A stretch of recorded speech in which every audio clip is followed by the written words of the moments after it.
Dawnwalker, Blood of the Dawnwalker. I still can't get over how fucking bad that presentation was a month or two ago. Cross-promotional, deal mechanics, revenue streams, jargon.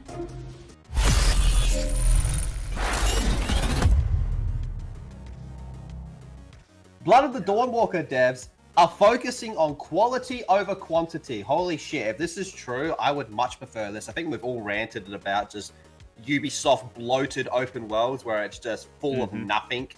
I'd much prefer a smaller, enclosed map that's filled with shit. And Witcher 3 is actually a really good example of that. So Rebel Wolves revealed Blood of the Dawnwalker in January 2025, unveiling an intense vampire-themed game with dark, gritty undertones. It's set to be an expansive open world title that offers players complete freedom to go wherever they want and kill whoever they desire. The studio is being captained by Konrad Tomaskowitz, a former director at CDPR who led the development of Witcher 3. In a recent interview, his brother Matthias sat down to talk about the creative vision of Blood of the Dawnwalker, revealing focus on quality over quantity. All right, so here we go. Rebel Wolves representative explained that Blood of the Dawnwalker is not a huge game in terms of content and gameplay hours, but it's sizable. This is Rebel Wolves' debut project, and as such, it's a little less ambitious than you might be expecting. You know, so far, I'm totally fine with this. In a recent interview of Game Radar, it was revealed by Matthias that Blood of the Dawnwalker will have a story spanning 30 to 40 hours, which is nowhere near the 100-plus average for 2015's Witcher 3. Again, I am completely fucking fine with 30 to 40 hours. But that's fine because Rebel Wolves is focused on creating something that shines rather than something that overwhelms the player with content and options. In terms of quality, we're definitely looking at AAA because this is where we're coming from, the quality level of Witcher 3. Definitely, our games are not huge in terms of the amount of content and gameplay hours. We're a smaller studio, and this is our first project. So we definitely are building something smaller, but we want to build something as robust in terms of quality, maybe a bit shorter.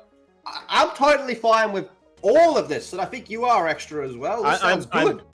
I want a distinction between open world and sandboxes. I think in that 6th generation, when we had sandboxes, those were some of the best open designs we've had because they were, they felt big, but there was a lot to do. They were condensed, and they weren't ever. You go back and look at like a lot of those more open games from that generation of consoles, like the PS2, Xbox, and the 360 era.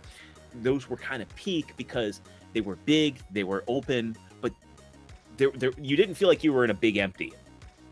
And I'm for that. I want to return to, because games have become too bloated, too big, too much of a grind. And when you have a game that's like that, do you ever want to go back to it? I mean, I found some people that are pretty big fans of Assassin's Creed, and again, if you're a fan of Assassin's Creed and you like that series, great. But when I ask them like what games they like to replay, I don't think that they like to replay anything past Black Flag. I mean, anybody that was a big fan of Valhalla or Odyssey, you know, and if you're in the chat, and it's fine to be a fan of those games, but do you feel like going back and replaying them? This is for you. Give it here. Is this some kind of joke? This is a cast of someone's dick. Yeah, I mean, I can only think of a couple like open world games where I go back and replay. Usually they're something like, I'm going to be honest, it's Rockstar usually. Rockstar does the best with open world stuff. Look, quality should always be over quantity. I mean, this should prove it right here and there. Look at how well Space Marine did. That story isn't super long. I believe you could beat it in an evening if you really wanted to. So that's something people should be looking at, because that game it's not very long, but it has people continuously coming back, replaying portions of the game, either playing through the whole story again because it doesn't take very long to get through it, or playing the operations, or playing the multiplayer, right? That's always first and foremost what it should be. It should always be quality over quantity. You know, I don't give a shit how long the game... I mean, I want the game to have a certain length, but I want that replayability way more, because that means, you know, I go back and I'll be playing it again.